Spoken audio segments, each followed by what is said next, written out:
$250 now, $500 bid now, $250 now, $500 now, $750 bid now, $1,000 now, $1,250 now, $250. And welcome to another edition of the Mike McGavel Jones Show, live from Lincoln Center in Dallas, Texas, the heart of America. We're glad to have you on. We've got some interesting things to talk about today. We're going to be talking about benefits and fundraising auctions and how they affect your community, how they work, some differences between professionals and volunteers, who some of our clientele would be, and a little bit about United Classic Auctioneers here in Dallas, our auction brand for our benefits and fundraisers. Good morning, Zach. Mr. Jones, thanks for having me back. Thank you. So I wanted to ask, and this is going to sound pointed, I don't mean it to, but I think in the world of online entertainment, something that maybe tends to lean people to tune out on occasion is the idea of talking around fundraising and, charity. So what are we going to do to keep this interesting? And I think a big way to do that is auctioning, because you're right. Auctioning is one of those things that you think about and you think, well, you're selling something, but it's also for fundraisers. Yes, and it is probably becoming one of the top. It's certainly the newest breed of auctioneer, the newest hot way to make a living in the auction business. Yeah. I think it's probably the most noticed. Because typically fundraising auctioneers or auctions in general are high profile. Mm-hmm. A lot of times they are based around celebrity, based around major charitable philanthropic groups. Mm-hmm. And I think a lot of people don't even realize how big this segment has become. I really don't. It is probably one of the most trained areas by our National Auctioneers Association. We have a specific designation for it. Wow. And so we're going to talk about why a group, and when I say a group, let's think about this. Everyone has something that they have passion for, whether it's children's hospitals or their church or the parent-teacher association, where their kids go to school. It could be any number of reasons that a person is put in a position where they need to raise money for a designated charity or 501c3. So I think that's the compelling piece of this, is learning more about how they can benefit their community through an auction or the auction process or a benefit or fundraising sale. So I think a fine place to start here, being the person who doesn't know a lot about this, is in the public perception. Because you're right. When I think of auctions, I think of, people selling fine art or real estate like yourself. I don't often think of fundraisers, but they're a very real thing. I've been to plenty of silent fundraiser auctions. Mm-hmm. Well, of course, Dallas, Fort Worth, Los Angeles, Chicago, New York, Miami, Houston, these are all kind of meccas for fundraising because the population is so large. But you would be surprised in small and medium markets, whether it's Wichita, Kansas, or Kansas City, Albuquerque, all of these places. One of the biggest fundraising areas, which surprised me, is down around Naples, Florida. It's because so many people retire down there, they're still passionate about certain things. And there's a lot of money in South Florida and southwestern Florida. And so, we go to Florida and do events, and I've gone to Broward County near Fort Lauderdale and conducted auctions there. And so there is, it's not one size fits all. Mm-hmm. And I think varying degrees of specialization or professionalism or style, wherever you are, you're going to have to fit whatever your demographic is. So if you're in Los Angeles, you definitely got a different demographic than in Albuquerque. Okay, they're going to be a lot more laid back in certain communities than they are going to be, say, in a gala or a gala situation versus a weekend dog show or something like that. So this might seem like a layup question, but why auction for fundraisers? Why not just start, a a funds drive or something, or have some kind of day where volunteers can come out.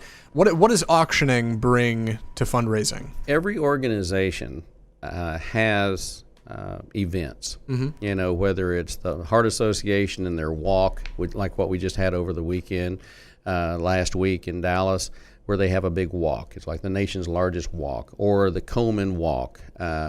All these different Ks. Oh, sure. All the Ks. Those are big. Yeah. Those are big.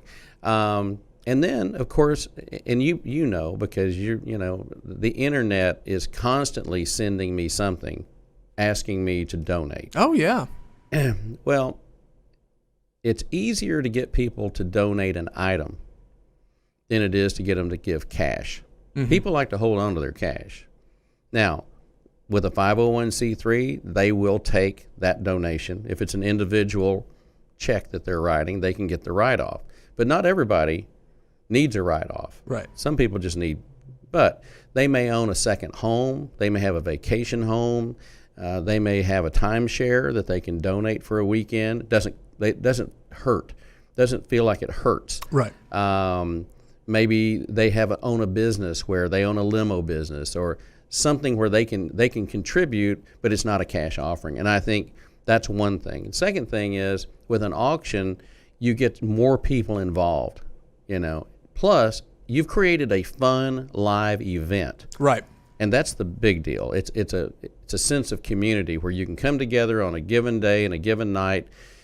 Whether it's to adopt dogs and cats, or whether it's to support the zoo, and these are all things that I've done over the years, and we'll do about 40 events a year, of varying degrees. Maybe you have a passion for the Rocky Mountain Elk Foundation, or Ducks Unlimited, or it's a specific group, or National Rifle Association, or maybe UT Southwestern, cancer research, the Children's Hospital here in Dallas. I work with the American Cancer Society a lot, and the Heart Association. So these are different groups. But there's just ways you can contribute that are easier than just writing a check. Sure. People get kind of tired of just writing checks. And in fact, I'll give you an example. So the National Auctioneers Association Foundation, which I am the chairman of right now, and have been on that board for probably close to 15 years. And so we had a foundation, but it was limited in scope because sometimes I think auctioneers have a harder time raising money for their association than for any association. I can raise money for your association, but when it comes to auctioneers trying to raise money within their own association, we always seem to have a problem with that. Nobody wanted to ask anybody for anything. So we would come up with something we could do. One year we sold a calendar. Okay. A calendar has 12 months, which is fine. So and it was a big calendar. So larger auction companies could buy the top half of the calendar you're gonna see their company name or logo or pictures of their company. Yeah. And they were like $5,000 a page. And we did that, and I participated. And then you could sell squares on the calendar. So if your birthday was March 17th. Oh, wow. You could sell that, we would sell that for $50, and or you had a family member, or you had 10 family members, and you wanted to put all their birthdays on, or anniversaries. It really was a good fundraiser, for us. But you don't want to do that every year. That kind of burns, anything burns out after a while. So you got to renew yourself, reinvent yourself. So then with the advent of the online auction, well, then we got into doing an online auction. And so then the various auctioneers across the United States would donate something cool for the online auction. And it could be, I remember one year we had tickets to Lambeau Field, to the Green Bay Packers, and it came with an autographed football and a dinner experience and stuff like that. And all you had to do was get there. If you got there, then you were going to go to Lambeau Field. I donated a weekend of the Dallas Cowboys And you had a choice. You could go Cowboys, Mavericks, or Rangers, whatever your thing was. We would buy it. We would have tickets for you, and we'd have good tickets. Yeah. These were not cheap tickets. And then we did that one year and probably raised $20,000, $30,000, and then I was chairman one year of the deal. And fortunately for me, a gentleman named Randy Wells from out in Oregon, or Idaho, actually, Randy had bought up a bunch of domains, and they were all auction-related domains, and they related to states. Well, here you've got all these auctioneers from all over the United States, and naturally, if you could buy IdahoAuctions.com, it's pretty good. That was pretty good. Yeah. So Randy decides, you know what, I'm going to donate all these domains, and he donated I don't know how many, 20, 30 domains or something. But anyway, that was our biggest fundraiser to date. So I was fortunate to be the chair at that time, and we ended up raising like $85,000 that year. So that was a great fundraiser, which is great, but we didn't have domains the next year. Yeah. And people kind of got burned out on the online auction for a while. Mm-hmm. So then we thought, okay, let's go with let's try something new. So during our national conference and show, let's do a paddle raise. And basically it's paddle raise. And a paddle raise is when you have people get up and they kind of testify to the crowd what the National Auctioneers Association has done for them. Which, I would be a good witness for that. Sure. So, and I've done that, and some others have. So for the last 5 years, we'll kick off our one of our mornings. I can't remember if it's the first day, the second, or third. But anyway, in the first 2 or 3 days, we'll have some influential auctioneers get up and talk about the benefits to being a member. And our goal is to raise money for scholarships and give people the opportunity for education. That's what we do. The foundation board kind of oversees funds, provides funding for special projects and education for the National Auctioneers Association. That's what we do. And so, because we have a lot of different educational opportunities. We have the Certified Auctioneers Institute, which is a 3-year school. And if we can help underwrite 2 or 3 people for that, their hotel and the educational class, maybe year 1. Maybe if we can get you there for year 1 for free, then you can find the money to show up year 2 and 3. An investment, sure. It's an investment in them. It's an investment in our future. And so then an auctioneer will get up and bring up certain levels, whether it's, say, $5,000. So you're basically asking people to pledge $5,000 towards this goal. And so people have a bidder number. They hold their hand up. There's $5,000. Bill Johnson over here, number 2362. Thank you very much. Here's Amy Johnson. Amy Johnson over here. That's 5,000. We have 5,000 over here. So you're just going through. Yeah. People that have the means can hold up their card, and we do that. Then we drop down to, say, the $2,500 level, then the $1,000 level, maybe the $750 or $500, $250, and then we also have a campaign where you can give $100 a month, or in this particular case, it was called the 12 by 12. I think that's what it was. But anyway, you could give so much a month. It came out, it was a pretty nice donation. It's not going to break anybody. Well, every little bit helps, right? That's what it's all about. Yeah. And so most of us who give on these various levels will still do the 12 by 12 campaign, or whatever that particular one. A friend of mine from Florida actually came up with that. Benny Fisher from down in Fort Lauderdale area. Yeah. His son is actually the mayor down there, just north of there. And but anyway, Benny's an old member, been with the NAA for many years, and he came up with that campaign. It's been a great campaign, and we've continued to do it for about 5 years. And as a legacy, I'll do a shout out to the Fisher family because, Benny is a good friend, and he actually inducted me into the Auctioneer Hall of Fame in 2012. Wow! But their history is great. They actually were the ones that sold the Versace mansion. Oh, wow! Yeah, for over $40 million, I believe it was, and they have hosted us down in that area, and just great people. just great people. And that's the thing about the associations that I'm a member of.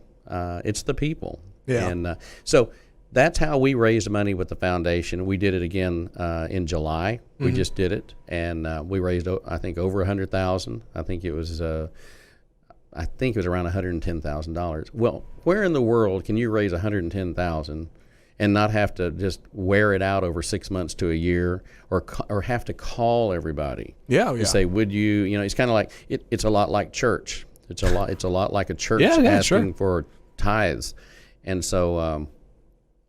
I think that's one of the huge benefits to an auction process. So the paddle raise is just a component of a live auction. So like here in the ones that I conduct, whether it's for American Cancer or whatever, especially the private schools, and I've done all the private schools pretty much in Dallas at one time or another, in the Catholic churches, in the diocese.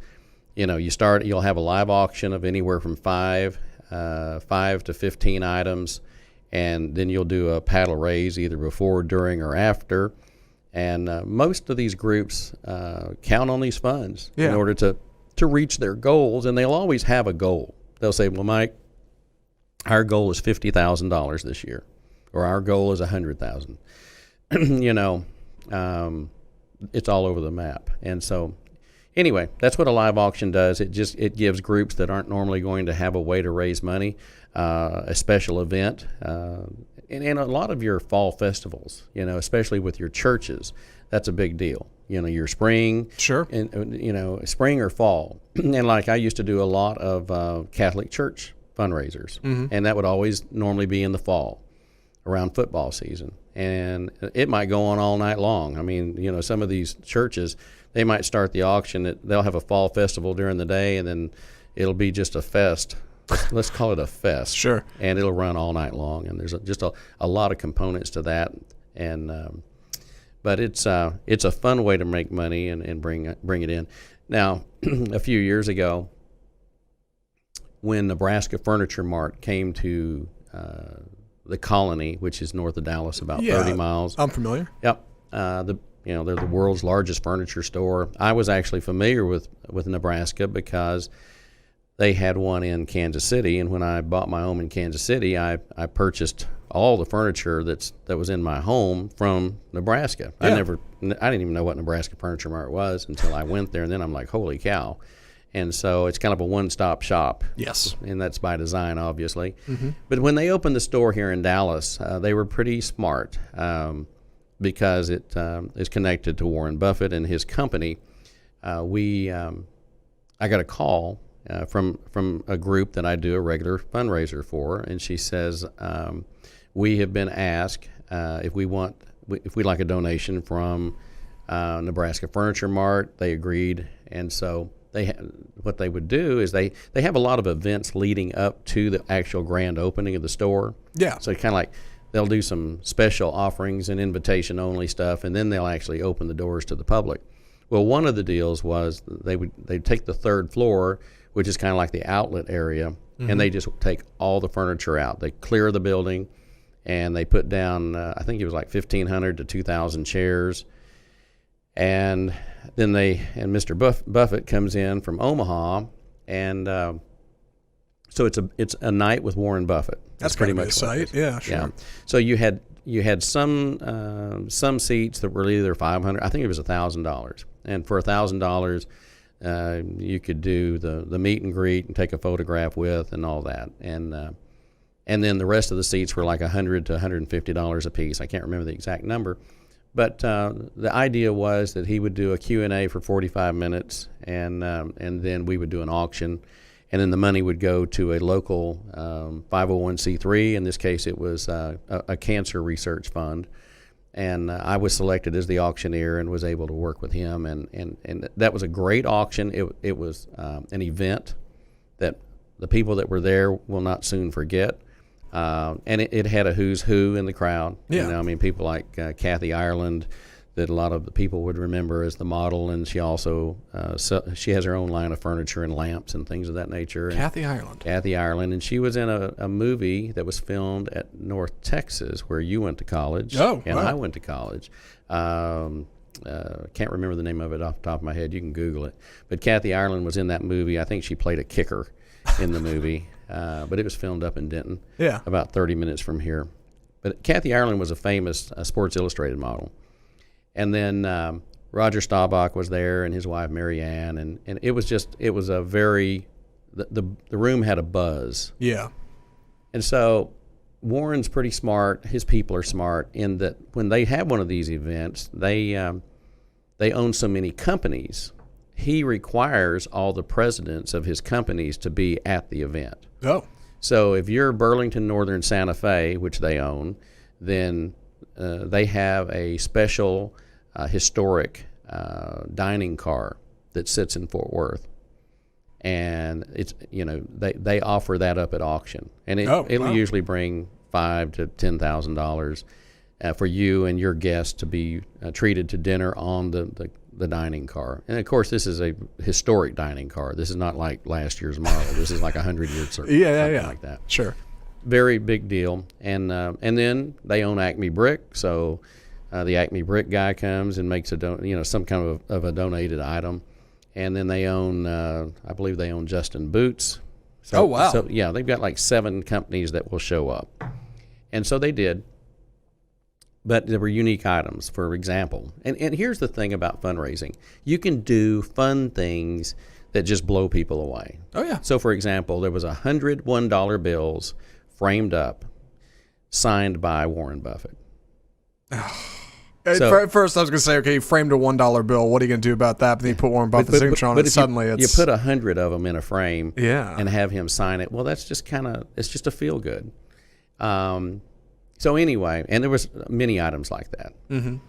But the other thing was, he starts his performance by coming out wearing a Western hat, which nobody had ever seen him in a Western hat. In fact, I still haven't seen any photos from that night, but I know they're out there. Yeah. So Warren Buffett comes out wearing a Western Stetson or Resist. I think it was a Stetson, and he's carrying a ukulele, and I had a big crew working for me that night as bid spotters and ringmen, and so Warren comes out and he tells the crowd. Of course, I will tell you it was a very his crowd that night was pretty conservative group of people. Okay. But they're all Warren fans. And we had Nancy Lieberman there and some folks like that from the sports world. Anyway, so Warren gets out and he said, "Ladies and gentlemen, I'm going to do something tonight that I'm going to play you a song, and you've never heard this song played on a ukulele." And he said, "I'm going to play the national anthem." And Warren Buffett, because he's smarter than most people in the room, and he's in Texas, he decides to play "The Eyes of Texas."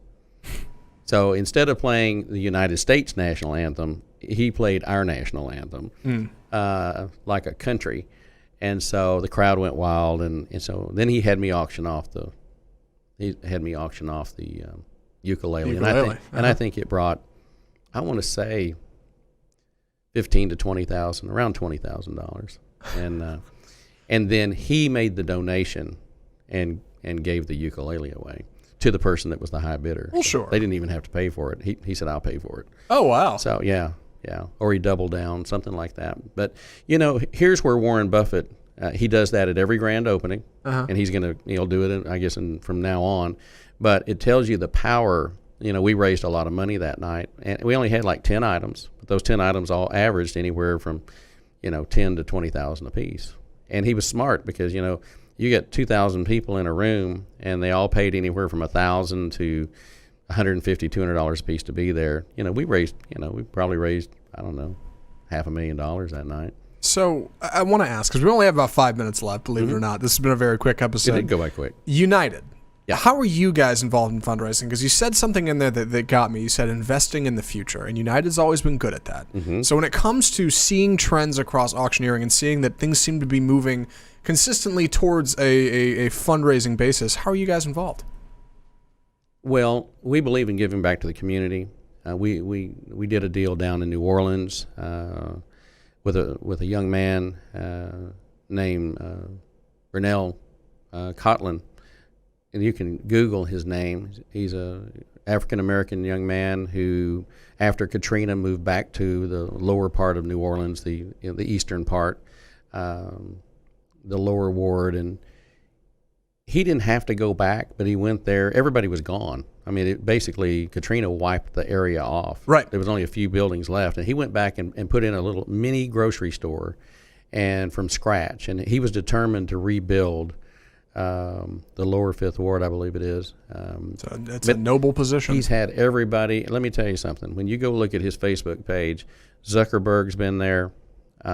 You name it. I mean, famous people go there to support him. And so we did an auction at our national convention a couple of years ago and raised around $75,000 to $100,000 and gave that to him to help rebuild what he's working on. Yeah. And so he's got his grocery store. He's put in a coffee shop, kind of a coffee shop for kids where they can go and get free Wi-Fi, where they can do it in a safe environment. And you know, he's just got a giver's heart. Yeah. And that's and I like to think that we do too. I think giving is huge. And so I wanted to tell you real quick. So the difference between using a professional auctioneer and a volunteer. Okay. And so, because this is huge for those that are paying attention and staying on. A volunteer auctioneer has a giver's heart, okay, but they're not full time. They don't do it every week. They're not formally trained. They typically are distracted with their friends and what's going on. They got other things on their mind other than raising money. They want to raise the money, but they've got other things in their head. Right. They're not licensed. They usually only have other volunteers that can assist them in conducting the auction. And the other part of it is when you have a volunteer auctioneer, sometimes the volunteer, they start to own that position, and you can't get rid of them. So if they're good, if they're really good, that's great. But most of them aren't. Right. And then now you've got them, and they've been doing it for 5 or 10 years, and nobody's got the heart to tell them they can't do it anymore. I replaced a guy at a private school, and the auction was out at where they filmed South Fork. And the guy had been doing it 18 years. Nobody had the heart to say, hey, it's time to sit down. Nobody wants to fire the department store Santa. And they wanted me to come in and be that guy that had to take over for him. So I just made sure we did it very gracefully, and we made sure we gave him a salute and gave him a lot of credit and really kind of dedicated the evening to him. And so there was a transition, and we've been doing it ever since. But we literally tripled or quadrupled what they'd been making all those years. Can you imagine if they'd used a professional all those years, the difference in their auction? Well, it's like you said at the beginning, it's a live event. Yeah. Like, that's what it is. So, and then when you use a professional, of course, typically they're well-read. They have a stage presence. They know how to use a microphone. They're well-prepared. They're great with people. They're under contract, so they know there's high expectations for them. Sure. So they're there to perform. They're performers. They understand strategies. They know how to organize the live auction. They know they have different sets of clothes to wear for the different types of auctions they do. They have a professional staff and team. If the group needs technology, they know who the vendors are to provide those things, whether it's an online component or whatever technology they need. And they understand timing too. I've got an event. I have not two, but I've got multiple events where you have 45 minutes to get this done. Yeah. And you don't have 60 minutes. You have 45 minutes because you've got a major star that's going on. You got Willie Nelson going on at 9 o'clock, and if you're not done at 9 o'clock, now you've got the management mad. Because those guys are under contract too. And so there is an intense amount of pressure in doing those auctions. And I'm used to working with people like that. And, we've got one coming up in October, which we'll talk more about. But, we've got the Zach Brown Band coming into town. We've got Charlie Daniels coming into town. And everything's about timing. And so, I'm looking, just like this podcast, it's all about the timing. And a lot of times I'm asked to be the master of ceremonies for these events. And as you know, I spent time in radio, so I'm not afraid to be behind a microphone or read. And it's just it's having that ability and the confidence to go before a large group of people, because it'll be 2,000 or 3,000 people. The event that we've got coming up, we'll have 25 bid spotters. Now, that's a lot of planes to land. When you've got bids coming in from 25 different bid spotters or ringmen, that's huge. Yeah. And so it's not an easy process. You have to be good at what you do. And I like to think the best at what you do. But we really have developed between our school and between the National Auctioneer Association. We have a designation called Benefit Auction Specialist, which I have that designation. And that's a class you take to become, one of the best at your craft for benefits and fundraisers. And I like to think that we are that. So it's United Classic Auctioneers is the brand that I work under. If somebody wants to get a hold of me to conduct a live auction or handle a fundraising event, they can get a hold of me through my email. And I would say go to mjonesauctioneer@gmail.com. That's mjones, Jones, auctioneer@gmail.com. And, of course, we have a website. It's unitedclassicauctioneers.com. We also have Facebook pages for all of our companies, including the United Classic Auctioneers brand. And so it's what we do, and we have a lot of fun doing it. And it's one of the things I don't have to do, Zach. It's something that I love to do. Yeah. So I say this almost every time we get on this thing. If it's fun, it's not work. Mm-hmm. So anytime you can go do something because you want to do it instead of because you have to do it, it's a pleasure. And I love people, love meeting people. Did we show that? No, I was going to say there's one other thing. I know we're at overtime here, but I don't care. I want to make it happen. There's one other thing. There's a photo at the end of the table. I want you to tell us about that. Okay. This is a picture that was taken at the National Auctioneers Association convention. The exact year I am not sure, but it's the hotel presidential or the hotel president. I can't remember the exact name, but it was in Kansas City, and I don't even know if it's there now. But if you look at the lectern or the podium there, you'll see a gentleman named Ray Sims. And Ray Sims, there's a song, so people can Google this. There was a song done by a entertainer named Leroy Van Dyke. And Leroy Van Dyke had the number one song, I believe, in 1959. He did a couple of big country songs. And one of the songs was called The Auctioneer. And it was basically a story about his cousin who became an auctioneer, and it's his life story. Well, the guy behind the microphone who's holding up his hand, looks like he's pointing in a direction, that's Ray Sims, and that was his cousin. So he wrote this song and then played it. And Leroy is still traveling today. In fact, I just saw him on television over the weekend in one of those country music deals where you have like 25 or 30 stars and they're singing their old songs. Yeah. Well, he just did that. And but anyway, if you look to the right of the lady, that is Harry S. Truman, our president.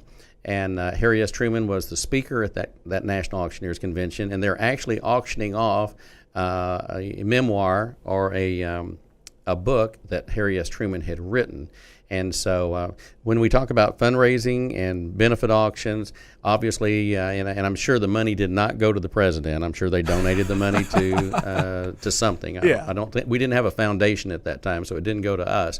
But it's just neat to see a picture from the 50s, and I'm sure it was taken in the 50s, of Harry S. Truman at one of the National Auctioneers conventions, and the fact that they're raising money, and that's Ray Sims, the boy in the story, the auctioneer, the song, and then there's an autographed gavel that Ray gave me, and he was a guest of ours at our United Country offices during the 2009 National Auctioneers Convention in Overland Park. So a little history there for you, but fundraising goes back a long way, Zach. And it's important. It's not something to scoff at. It's I mean, I don't want to say it's more important than straight auctions, but I mean, it's up there, and it's becoming more popular. It is important, and it affects all of our communities and a lot of our national charities, and here again, St. Jude, Scottish Rite, which is our designated charities, and then the National Auctioneers Foundation and the National Auctioneers Auxiliary. They all are important to us. Mm.